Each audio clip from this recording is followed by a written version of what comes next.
got to work through the brain. So now you put chemicals in, and now that's not good. I have a depression, it's a disease, or bipolar, or I have this mental health disease, or I have a chemical imbalance. I was treated with this. Don't try to say I don't, because this is who I am.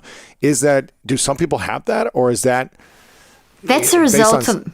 Go ahead. The narrative of I have a chemical imbalance and my depression is from chemical imbalance is a narrative that is the only explanation that people are being given. They're not given an alternative an alternative narrative. So the most important thing is that anyone listening to this podcast, I want to validate your depression, your anxiety, your grief, your despair, your PTSD, whatever label you've been given. I want to validate that doesn't need to be validated with a disease label. You're not diseased. You're not a broken brain. Your brain isn't defective. You are going through something. So you aren't something. You aren't that. You are going through something. You're experiencing something. You're experiencing something, and you've coped in the only way that you could cope in that moment. So it created this adverse response because it was an adverse situation, and you were just trying to cope.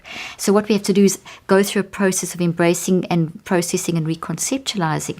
So the important thing here is to recognize that chemical imbalance isn't the cause of your despair. The cause of your despair is what you've gone through and what you're going through, and not knowing how to manage it and how to deal with those thoughts that are driving you crazy, and those flashbacks and the trauma of the flashbacks, and going back into those situations of the rape or the abuse or the war trauma or it will drive a person crazy. And that's not crazy in the sense of illness. It's crazy in the sense of your mind is like this erratic tidal wave around you, and it's going through your brain, and you've got these and your immune system and everything screaming out to you and saying, hey, let's fix this. So a disease label invalidates it.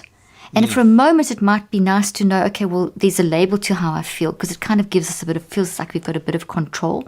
So initially, that gives you comfort, but don't see yourself as that. It's better to say, I'm experiencing post-traumatic stress issues because of what I've been through, versus I am PTSD, or I have the sickness of PTSD.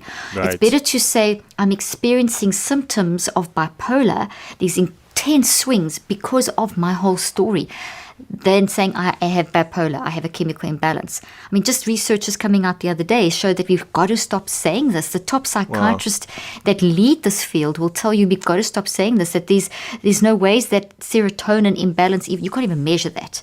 There's no genes or serotonin imbalance causing it. It's what you've experienced that's the cause. And then that moves through your brain and your body. So obviously your brain and your body respond. So we will see changes in the brain and the body. We will see neurochemical chaos, not necessarily serotonin imbalance. That's just one. Sometimes it's dopamine, and if dopamine's down, serotonin's off, and then anandamide's off, and then, I can give you a list of big chemical terms, and that's going to change every function in the structure of your brain and your DNA and your